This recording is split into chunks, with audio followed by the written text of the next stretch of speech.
Mambo vipi mwana Yunus Talks, hii ni The Youth Talks Podcast na leo tupo na mgeni maalum sana na tutazungumza kitu ambacho kina mitazamo tofauti tofauti. Kuna watu wana mtazamo huu na wengine huu na tutajikita zaidi kwenye upande wa jinsia.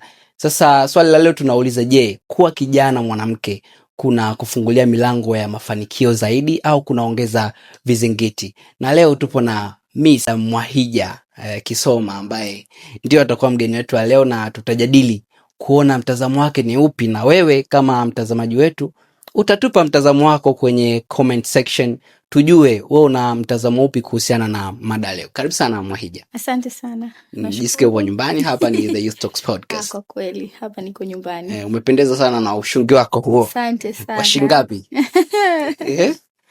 Wa shingapi? Sio hata wa hela nyingi. Okay, sawa. Kwa mtu ambaye haja kujua na kuona kwa mara ya kwanza, wewe ni nani? Jina langu ni Mwahija Kisoma, ni mkufunzi msaidizi kutokea Chuo Kikuu Mzumbe.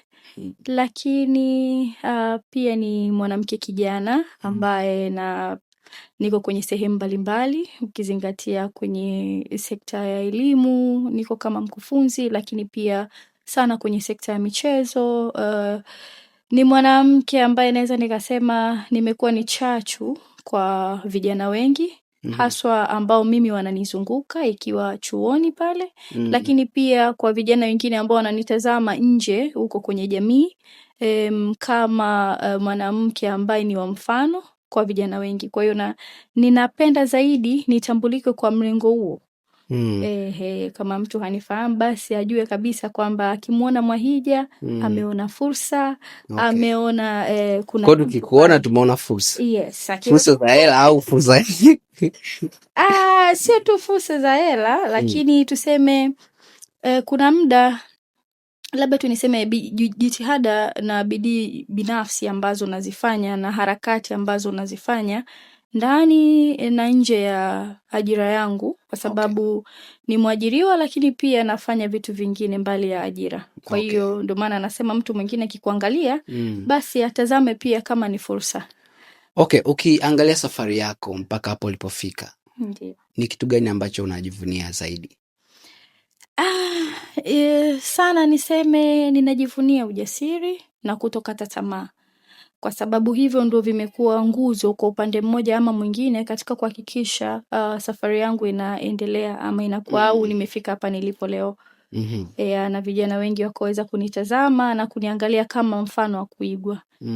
Kwa unachojivunia zaidi ni ujasiri? Yes, ujasiri ambao sasa ndo unakuta kuna sehemu unaweza ukawa unaingia, mtu anaweza akakuchukulia poa, lakini kwa kile ambacho unakitoa kitoka hapo anasema ila sasa ujasiri unaletwa na vitu, kwamba ujasiri hauji tu kwa maana wewe umejiandaa kwenye kitu ambacho unaenda kukikabili. Ni kweli kabisa. Ni kweli kabisa. Kwa hiyo tuseme tu na jitihada, of course ni mchanganyiko wa mambo mengi haswa katika malezi, makuzi, lakini pia upande mwingine tuseme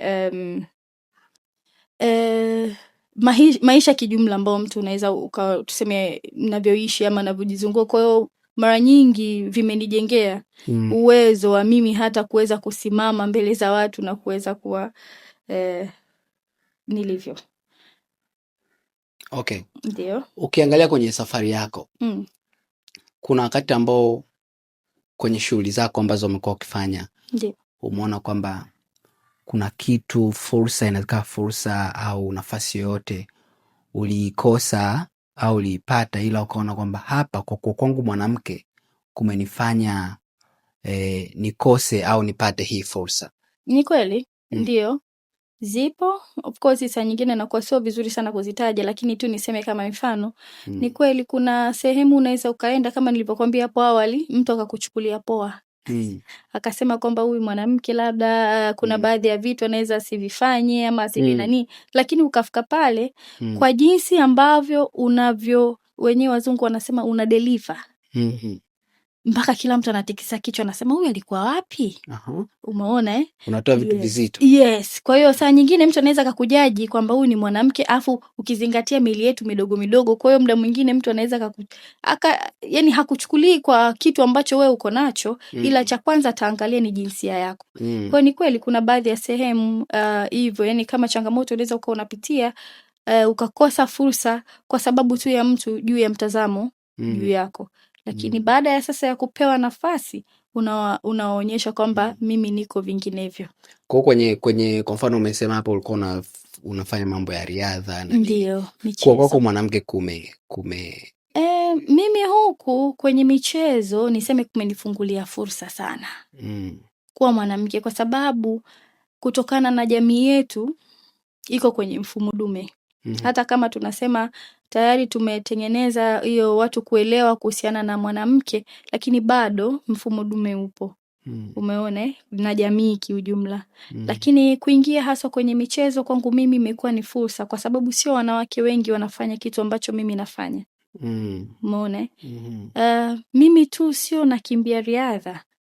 Nikwambie tu nafanya riadha ya masafa marefu. Jamani, hakimbii riadha. Anafanya riadha ya masafa marefu. Tofauti ni nini? Riadha ambao Kiingereza wanaita marathon, mara nyingi huwa inaishia kilomita 42.2.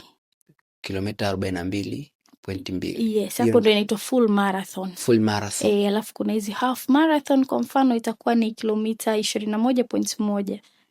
Lakini mimi nimeweza kuwa mwanamke wa kwanza kutoka Tanzania kwenda kuiwakilisha Tanzania nchini Afrika Kusini kushiriki mbio ya kilomita 90. 90, maana zile 42 zinaacha unaongezea 42 nyingine, alafu unaongeza tena 43. Yes. Mimi hata kilomita 10 siwezi. Kwa niseme ni fursa, lakini pia kupitia michezo mingine, kwa mfano mchezo wa mbio za vikwazo. Mchezo wa mbio za vikwazo ambao sasa hivi ndio ulinitambulisha duniani na Tanzania kiujumla. Naona hata ni media zangu tu nyingi zilikuwa kwenye mchezo wa mbio za vikwazo, kwa sababu ilikuwa ni mchezo mpya Tanzania. Kwa hiyo kwangu mimi mtu alivyonifuata kwa kuniona mwanamke, unajua mtu mwingine anaweza akasema huyu hawezi. Huyu nini, lakini kwa kuwa mwanamke ama kwa kuwa kijana basi ile fursa ilivyonikuta na mimi sikuichukulia poa. Nikamwambia kwamba naweza. Unaweza. Kilomita 90. Hiyo kilomita 90, lakini pia mbio za vikwazo ambao nilienda Abu Dhabi, nikaenda na Dubai, Abu Dhabi. Of course, na unapofika kule unakutana tena na watu wengine, fursa zinazidi kufunguka. Nadhani ukisikiliza ni kwamba ni mtu ambaye una experience kubwa kwenye masuala mbalimbali. Ndio. Ukiangalia sasa kwa experience yako, tuje sasa kwenye mada yetu ya leo. Ndio. Kwa mtazamo wako wewe, kutokana na experience yako, unadhani kuwa mwanamke kijana kuna fungua milango ya fursa zaidi za mafanikio au kunaongeza vizingiti, na kwa nini? Niseme kwa upande wangu ni mchanganyiko wa yote mawili. Ila upande wa fursa kwangu mimi na uchungulia kwa namna nyingine zaidi, kwamba umeizidi upande wa vizingiti. Kwa sababu gani? Unajua dunia ya sasa ni tofauti kidogo na zamani. Kwa sababu saizi lengo lilikuwa ni kumsaidia mwanamke kuweza ama kijana kuweza kujitegemea ama kujitambua. Umeona, ndio ile kauli mbiu saa nyingine wanasemaga sijui wanawake akiwezesha wanaweza. Umeona, kwa kuwa mwanamke lakini kwa kijana binafsi, kwa dunia ya sasa imekuwa ni fursa, imefungua vitu vingi. Unakuta kuna programs nyingi, tuseme hata hizo fursa nyingi ambazo zinatoka kwa kuwa tu kijana, tena mwanamke. Si unaona tena sehemu nyingine wanakuandikia kabisa mwanamke anatakiwa afanye application ya hii. Kwa hiyo kwa kuwa tu mwanamke basi kwangu mimi imekuwa ni fursa. Yani ni fursa sana. Japo kweli hatukatai vizingiti vipo kutokana na mfumo wetu wa jamii. Tayari tulikuwa kwenye mfumo dume, unajua kutoka sio rahisi. Lakini kwangu mimi naona ni fursa zaidi. Sasa umezungumzia hapo kuna program mbalimbali ndio ambazo zimekuwa zikifanyika kumsapoti mwanamke kuna scholarship mbalimbali, kuna kuwa na kama ni bungeni huko unakuta kuna zile special seats na maeneo mengi pamekuwa na hizo affirmative action ambazo zinataka kumuinua mwanamke. Unahisi uwepo wa hizi initiatives au jitihada za kutaka kumuinua mwanamke kumesaidia kumfanya kijana mwanamke kufanikiwa? Ni kweli kama ulivyosema. Mimi binafsi kwa upande wangu nasema zimesaidia. Kwa sababu gani? Zimeenda kuziba lile pengo ambalo lilikuwepo. Umeona Kwa sababu mwanzoni labda mwanamke alikuwa haaminiki, mwanamke alikuwa afanye nini? Unajua nani alijua kama leo mwanamke angekuwa rais kwa Tanzania? Umeona Kwa hiyo hizi fursa ambazo tunazipata either ni za masomo ya uongozi ama nafasi ambazo tunapata, imekuwa ni chachu ya kufungua milango haswa kwetu sisi ambao tunajiita ni wanawake alafu vijana. Kwa hiyo mara nyingi sana imekuwa ni namna moja ama nyingine ya kwamba kuziba lile pengo ambalo lilikuwepo zamani, kwamba mwanamke hawezi, mwanamke nini. Kwa hiyo hii imekuwa kama ni ngazi kwetu sisi kuweza kuonyesha uwezo. Sasa hapa uone kama imekuwa too much to the level kwamba sisi wa kiume sasa tunasahau. Yani hilo kwa sasa hivi ni kweli. Ni kweli kabisa, kwa sababu wakati jamii inamwangalia mtoto wa kike sana na kuweza kumkomboa, inasahau watoto wa kiume kwa namna moja ama nyingine. Hilo niwe tu muwazi na mkweli. Na ndio maana unakuta kwa sasa hivi hata ukimwona kijana anasimama anashindwa hata kujielezea. Mimi naona kuna sehemu tuna mapungufu ambapo pia katika hii ya kuwezesha sasa isikae kwenye sehemu moja wala isijikite kwenye jinsia moja, kwa sababu naamini inatakiwa ijikite kwenye jinsia zote, kwa sababu sisi wote either umekuwa kijana wa kike ama wa kiume, bado unahitaji kufundishwa, kuonyeshwa njia kwa baadhi ya sehemu ama kazi. Bado nadhani kwa wanaume tuliwasahau, kwa hiyo tujikumbushe kwa upande huo pia. Okay, kwa sasa kitu gani kifanyike? Maana hadi tunakosa sasa kujiamini. Kila kitu mwanamke. Fursa nyingi zimekuwa za wanawake, watoto wa kiume tunakosa. Sasa mimi binafsi yangu naona imekuwa ni too much sana. Sijajua watazamaji hapa watatuambia kwamba jitihada za kumwezesha mwanamke zimekuwa ni nyingi kiasi kwamba sisi wanaume unakuta hata kumfuata tu mwanamke kumapproach inabidi ujipange mara nyingi sana, yani ujifikirie mara mbili kwamba niende au nisiende. Unakuta mwanamke anajiamini kwa kiwango ambacho hadi unahisi sio mwanamke tena, ni mwanaume. Ndiyo. Sawa, sasa turudi kwenye nani yetu hapa. Unahisi kwa unavyoona tukiwaweka mwanamke na mwanaume, kijana wa kiume na kijana wa kike, wakawa na jitihada sawa, uwezo sawa, ujuzi sawa, ndio kila kitu analingana, unahisi ni nani ana nafasi kubwa ya kupata fursa kwa dunia ya sasa hivi na kwa nini? Kama wote watakuwa sawa kiuhalisia na kijamii, bado mtoto wa kiume atakuwa na fursa kubwa. Kweli? Akia Mungu nakwambia. Sikuna wakati unaenda kabisa huyu tumelingana naye, ila kwa yeye ni mwanamke. Kwa sababu gani? Kwa mfano hata sasa hivi kama utaona kuna doubts nyingi sana kwa mtoto wa kike. Yaani hata kama wote tutawekwa sawa, lakini ikija mfano kwenye swala kwa nichukulie tu la uongozi, bado ile mifumo dume ya zamani inanipa mimi, yani tuseme kama changamoto fulani ya kuweza kuaminika kwa jamii, ukimlinganisha na mtoto wa kiume akisimama pale. Akati wote tunawezekana tuna elimu sawa, tuna ujuzi sawa, tuna vitu sawa, lakini kutokana na ile mifumo ambayo tumekuwa nayo tangu zamani, hata kama sasa hivi elimu inatolewa na nini, lakini bado mtoto wa kiume anaendelea kusimama. Kwa hivyo huo ni mtazamo, japokuwa mimi nadhani sasa jamii iangalie kwa mlengo chanya sasa, kwamba hata kama hawa wako sawa, simuone kama mwanamke anaweza akafanya vile vile kama mwanaume anavyoweza kufanya kwa namna moja ama nyingine. Ukimpatia nafasi anaweza akaitekeleza. Ila tu ikitokea kuna changamoto kidogo utasikia tu siko kwa mtoto wa kike, unajua yani ile ule wanamke na ule mfumo dume bado still upo kwenye akili zetu, kwenye jamii na utuzunguka, kwenye maisha yetu ya kawaida. Kwa hiyo bado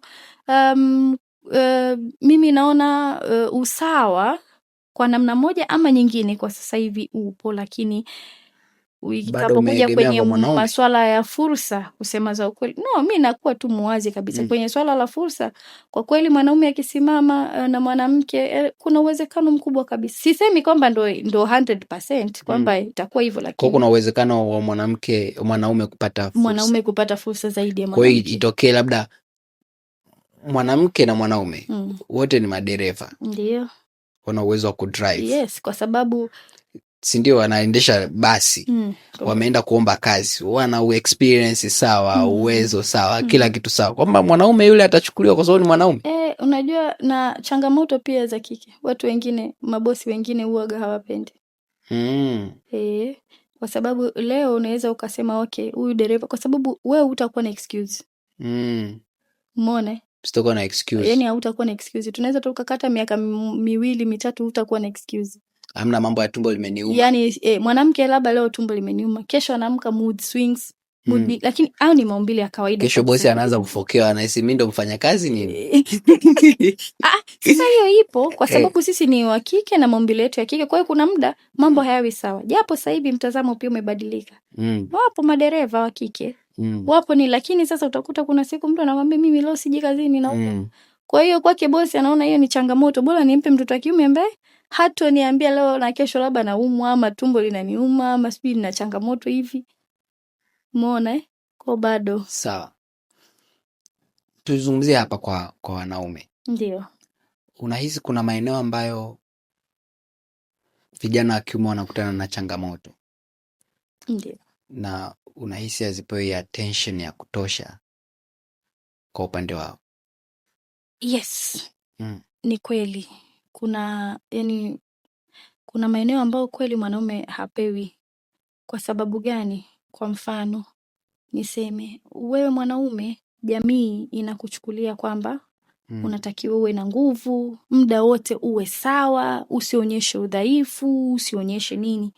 Kwa hiyo changamoto sasa hivi utakuta wanaume wengi wanapata msongo wa mawazo ama sonona. Kwa sababu gani? Anashindwa kujielewa. Unajua tofauti na mtoto wa kike. Mtoto wa kike anaweza akasema mimi leo ngoja niende nimwambie hata rafiki yangu, lakini wewe mwanaume tunakutegemea uwe mgumu. Yaani ukazane, yani wewe unakujaje uniambie kwamba sijui mimi yani usilegelege. Kwa kuna muda hata una stress, una hiyo msongo wa mawazo, unashindwa kutafuta mtu wa karibu wa kuweza kuongea naye. Kwa sababu gani? Mimi ni mwanaume. Yani unajua kuna ile ya mimi ni mwanaume. Ile mentality au ego ile mimi ni mwanaume lazima nipambane. Lakini kumbe unajiharibu, unakuta labda kwa kufanya hivyo unapata sonona, depression. Wengi sasa hivi wanaumwa.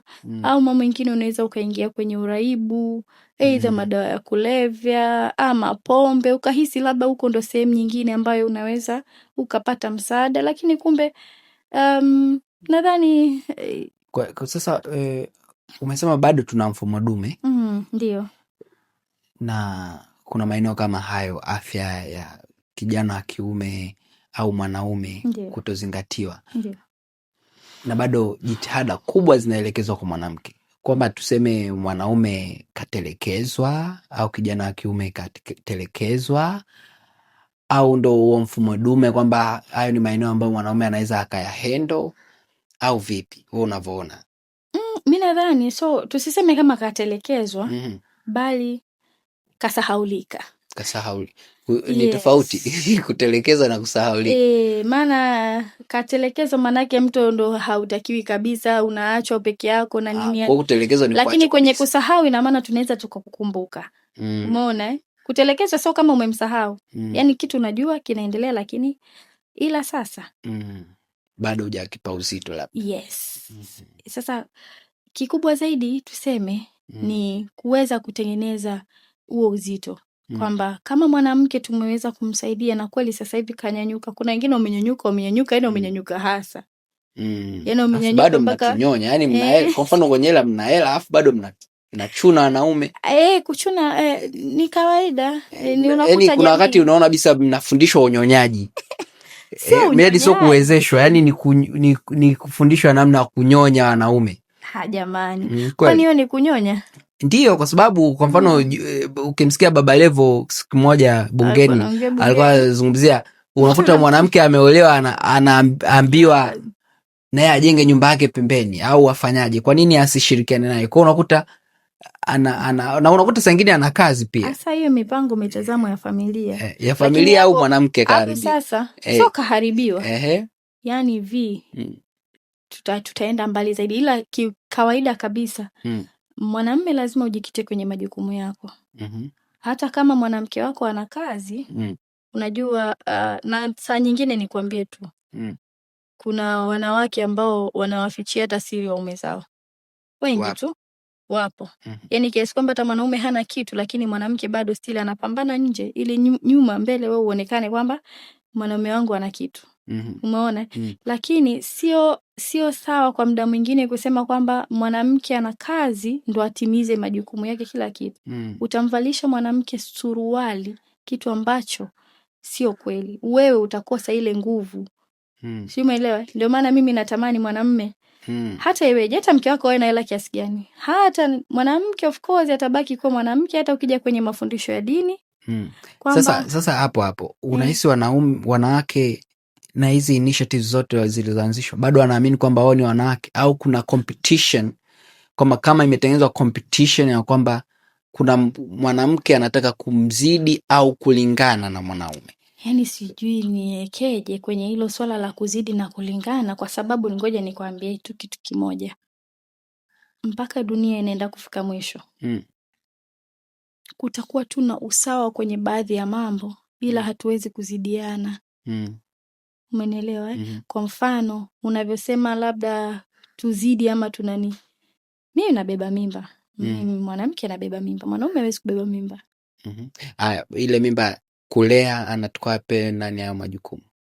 Mimi mama ni mlezi, kwa maana kuhudumia sasa chakula, shule, nini, yule mtoto ni baba. Ila sasa hivi nyie unaona kabisa, kwa mfano unakuta ni single mother ana feel proud, yes, kwamba mimi nausomesha nafanyaje, yani anajifeel kwamba ndo kwa sababu amevalishwa suruali kipindi ambacho litakiwa avalishwe sketi, avae gauni, awe soft, kwa sababu ukishaongelea single mother maana yake anamlea mtoto peke yake. Kuna majukumu ambayo baba alitakiwa awepo ayatimize, anashindwa kuwepo kuyatimiza juu ya mtoto wake. Kwa hiyo mama inabidi aweke kanga chini, ndio tunasema hizo, aweke kanga chini, ama ile anaiondoa ile soft women side na kujiingiza sasa kwenye hard. Umeona, anaingia kwenye wanaume. Ndio maana anajikuwa proud kwamba mimi sasa hivi, anaweza hata mwingine akajiita mimi ni baba mama. Kwa sababu gani? Kazi ya kuprotect, kuprovide, hiyo ni kazi ya mwanaume. Sasa kama mimi leo mtoto wangu namlinda, namlisha, namvisha, nahakikisha sijui amepata vitu vyote, wakati hiyo kazi ilikuwa ni ya mwanaume. Okay, sawa. Unajua hii ni madanzi pana sana ambayo tunaweza ikatulia ikatuhamisha na kwenye mada ya leo, ila naona kama hizi initiatives ambazo zinamwezesha mwanamke, kuna wakati labda zinaenda mbali zaidi kumfanya mwanamke ajifeel anaweza kuwa kama mwanamke na mambo kama hayo. Sasa nataka nikupe statements kadhaa ambazo utakuwa unaniambia either ni kweli au sio kweli, na utanipa kwa ufupi sababu. Mwanamke kijana ana fursa nyingi zaidi. Mwanamke kijana leo ana fursa nyingi zaidi kuliko miaka 10 iliyopita. Ni kweli.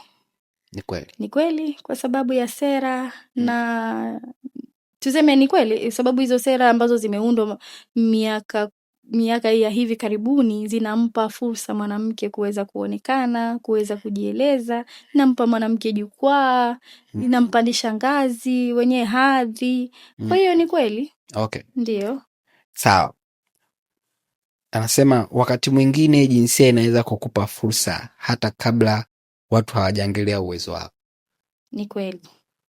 Kweli? Ni kweli. Kwa akasema huyu tu ni mdada tumpe. Ni kweli. Hiyo ipo kwa sababu kuna haya mashirika ambayo yanakujaga mfano moja kwa moja yanataka masuala ya gender. Mbona wanawake Umeelewa? Kwa hiyo wewe tu kuwa mwanamke kwako imekuwa ni fursa. Kuna baadhi ya mashirika akakuchagua hata mtu hajaangalia uwezo wako. Kuna watu wengine sio kama ana uwezo, lakini tu kwa yeye kuwa mwanamke amepata fursa. Okay. Kwa hiyo nakubaliana pia. Yes. Vijana wa kiume pia wanahitaji empowerment inayowalenga. Hapo nakubaliana kwamba ni kweli wanaume wanahitaji pia hii ya masuala ya empowerment ama kuwawezesha na kuwekea usawa. Of course saa nyingine tuseme ni usawa wa jinsia kati ya kwamba mtu asijisikie ni kutokana na kile anachokifanya kwamba sisi tumeachwa nyuma sana sisi. Na maana kama tunampa nguvu mwanamke basi tusimsahau pia mtoto wa kiume.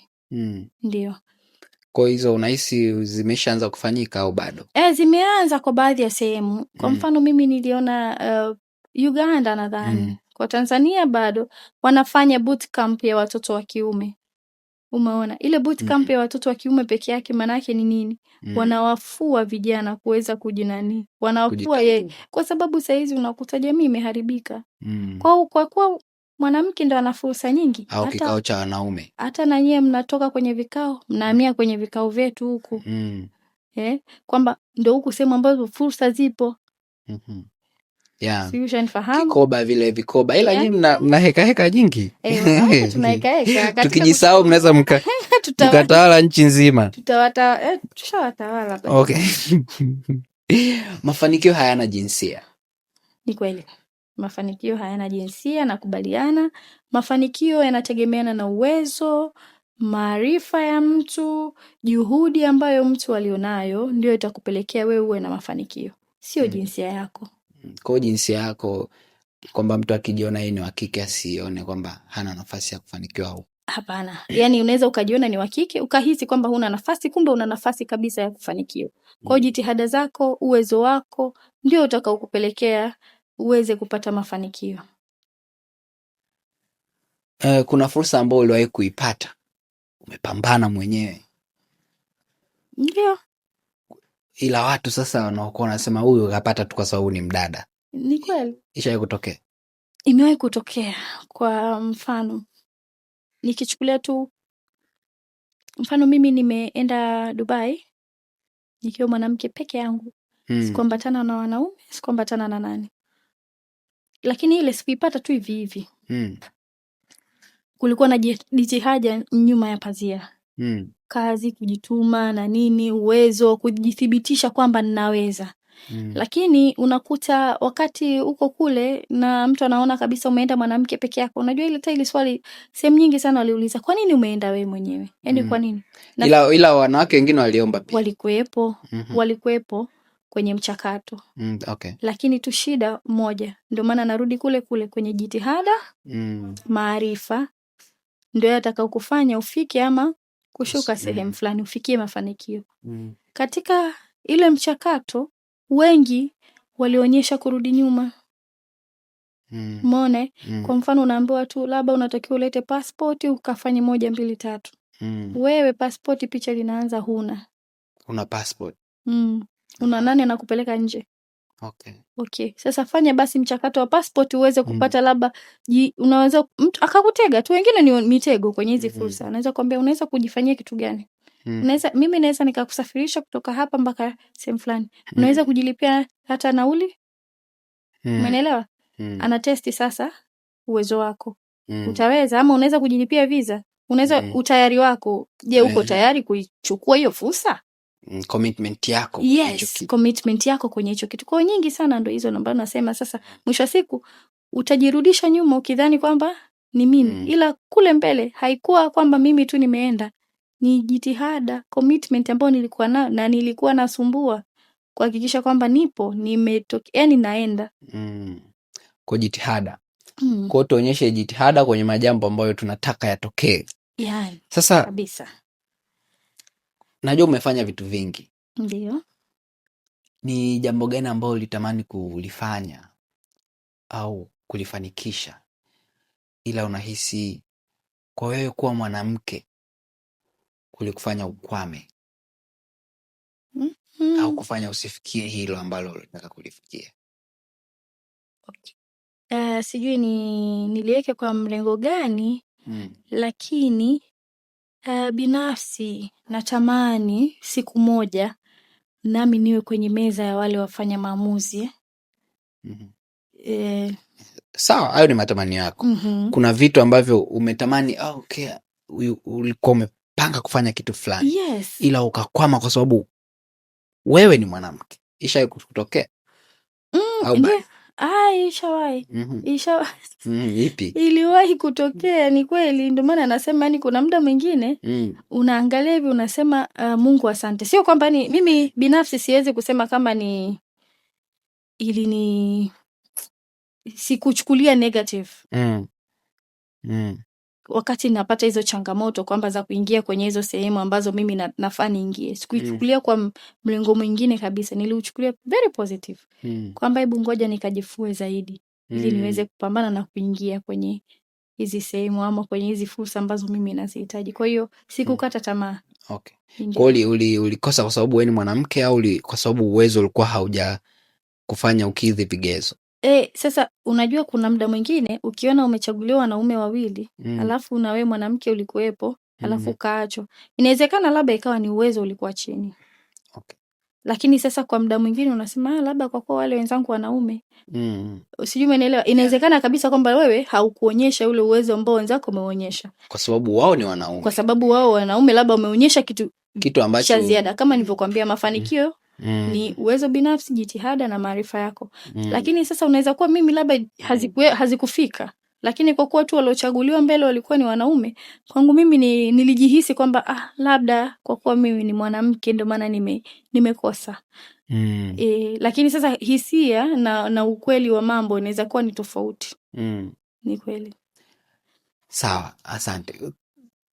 Tuongee sasa na kijana mwanamke ambaye anatusikiliza sasa hivi. Ndiyo. Ambaye ana ndoto kubwa anazotamani kuzifikia na anahisi kuwa kwake yeye mwanamke kunaweza kusimfanye afikie hizo ndoto. Wewe una kipi cha kumwambia? Mimi kwanza ningependa kuongea na mtoto wa kike kwamba wanamke wako ama kuwa kijana mtoto wa kike sio kikwazo. La msingi tu onyesha jitihada, onyesha bidii. Yani iwe ni nguvu kwako. Iwe kama ni msaada kwamba mimi ni mtoto wa kike, lakini kikubwa zaidi usijiwekee kwenye akili kwamba mimi labda kwa kuwa mtoto wa kike nashindwa kutimiza nguvu. Nashindwa kutimiza ndoto zangu. Hapana. Kwa mfano, unakuta kuna fursa nyingine una uwezo kabisa wa kuenda kuzijaribisha kupata. Yani usiache fursa ikupite. Wewe pambana. Endelea yani na zile ndoto zako kwamba unaweza ukazifanya zikawa kubwa zaidi. Usikate tamaa wala mtu asijisikie mnyonge kwa kuwa eti mimi ni mwanamke, kwa hiyo kuna baadhi ya mambo hapana, ile sehemu ni ya wanaume. Kama ulivyosema mara ya kwanza, kuna baadhi ya watu kazi ya udereva kwa mfano. Zamani ilikuwa ni wanaume peke yake ndio tunaona madereva. Lakini imebadilika. Sasa hivi hadi madereva wa kike wapo. Kwa hiyo mtu usikate tamaa kwa sababu ya jinsia yako. Wewe onyesha uwezo, onyesha jitihada ili ufikie ndoto zako. Okay. Onyesha uwezo, onyesha jitihada ili ufikie ndoto zako. Ndiyo. Hao ni wanawake. Ndiyo. Sasa tumezungumzia initiatives ambazo zimekuwa sana zikiwalenga watoto wa kike. Kwa kijana wa kiume ambaye anahisi empowerment kubwa au nguvu kubwa ya empowerment imeelekezwa kwa wanawake na yeye kaachwa nyuma. Una kipi cha kumwambia? Yani kwa watoto wa kiume mimi nadhani niwaambie tu. Nakumbuka hapa kuna muda ulikuwa unaniambia kwamba mmewezesha sana mpaka mnatunani. Sasa tu mimi niongee na watoto wa kiume. Tupanda kichwani sasa hivi. Ama vijana wa kiume ni kwamba mwanamke kuwezeshwa isije kuwa kama ni ushindani kwako. Bali ichukulie kama ni fursa mojawapo. Kwamba zamani mwanamke alikuwa anasema mimi tu nataka nikae kama goalkeeper. Yani nimekaa tu nyumbani.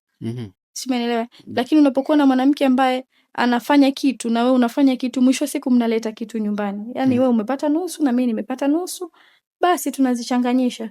Na sio kwamba naongelea unakuta mwingine akipata nusu yeye kwenye nusu yake anaikata shwa, anaiweka ukileta na nusu yake anaikata shwa, anaileka kwake. Tofauti na na tofauti kabisa na ile 50-50 sijui mnasemaga. Kuna muda mwingine Isa wewe ni shahidi, unaweza ukaenda sehemu ukakosa kabisa. Basi yule mke wako ambaye anatafuta akakupa 80 hiyo siku, wewe ukarudi na 20, mkajumlisha zikawa 100. Kwa hiyo ile isikuchukulie kama kijana au mtoto wa kiume ukawa ni changamoto ama ushindani ama nini. Wewe kama mtoto wa kiume na wewe unaona hizi fursa, jinoe kwa namna moja ama nyingine ili kuweza kuhakikisha kwamba na nami bado naendelea kusimama kwenye nani yangu. Though kwa kweli mimi siwezi kukataa kama jamii kweli imesahau na hivyo imepelekea kudhoofu kwa uwezo wa baadhi ya watoto wa kiume. Kusema za ukweli, hasa kwenye masuala ya tabia, uwezo binafsi wa kujituma, unakuta mtoto wa kiume hashikiliwi sana tofauti na mtoto wa kike. Kwa hiyo sasa inabidi tuanze kuanzia mwanzo kabisa kuweza kumuonyesha huyu mtoto wa kiume kwamba hata kama mtoto wa kike yupo anasaidiwa 1 2 3, lakini wewe pia una uwezo wako binafsi kwamba masuala ya mafanikio manini sio tu jinsia. Yaani usichukulie kwenye uwezo wa kiushindani, lakini wewe leo utajisikia vizuri sana ukija ukioa mwanamke ambaye amepata ajira. Kwa unajua leo na kesho mlinzi wangu yupo, mtu akusaidia, yani ukimwezesha kwamba sio tu kwamba mwanamke ambaye ana ajira peke yake, mwanamke ambaye anaweza kujitafutia. At least hata hiyo siku wewe ukikosa, ikitokea umelala ndani miezi 5 mwaka, basi yuko mtu ambaye atafanya kitu kwa ajili yako. Yeah. Of course kwenye hii na inabidi ifanyike kitu. Kwa mfano ukichukulia haya madawati ya jinsia. Ndio. Ukisikia hilo neno akilini kwako linakuja nini? Of course ghafla tutakuja mimi mwanamke atapata msaada. Jinsia, yani ukisikia tu madawati ya jinsia ni sehemu ambapo mwanamke ndo anaenda kusaidiwa. Lakini sio kweli. Sio kweli, ila kwa ilivyotengenezwa na vijana akiweza kusema amepata changamoto. Hata kisaikolojia aseme aende kwenye sasa ndo kwenye madawati ya jinsia. Narudi kule kwenye swala la kusema kwamba mimi ni mtoto wa kiume, natakiwa nipambane, lakini sio kweli. Kama unanyanyaswa na mkeo, dawati la jinsia lipo, ndio maana halijasema jinsia yake. Dawati la jinsia. Na sasa hivi wanaume, kusema za ukweli, wapo baadhi yao ambao wanaenda kulalamika wananyanyaswa na wake zao. Ila lilivokaa, yani hilo neno la na chanzo cha kuanzisha ilikuwa nini? Sio kwamba ilikuwa kwa ajili ya kuwasaidia wanawake. Sio wanawake tu. Ile dawati la jinsia liko kwa watu wote. Liko kwa wanawake na kwa wanaume pia. Kwa sababu leo unavyosema kama mwanamke ananyanyasika, lakini kuna sehemu mwanaume pia ananyanyasika. Eti wewe ukisikia dawati la jinsia akilini mwako, uone kama linawahusu wanawake. Mimi naona kwamba hili ni maalum kwa ajili ya wanawake. Ila sasa kama ni la jinsia zote, ni la jinsia zote, kuna initiative inatakiwa ifanyike kuwafanya sasa vijana wa kiume. Unakuta hata mashuleni, vyuoni kuna hayo madawati ya jinsia. Ila tukisema twende tukachukue takwimu za kesi ngapi za wanaume au watoto wa kiume wanaenda kuripoti, unaweza kukuta ni chache sana au hakuna.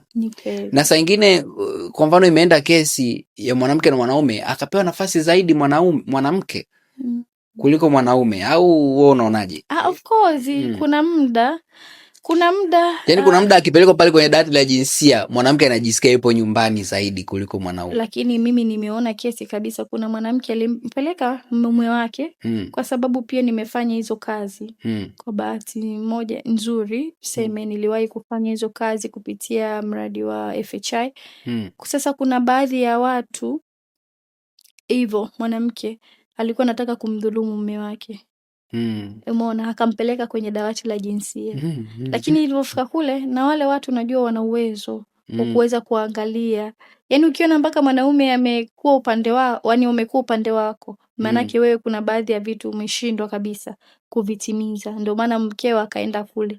Lakini kwa yule ilikuwa ni vinginevyo. Mume ndio alipata haki.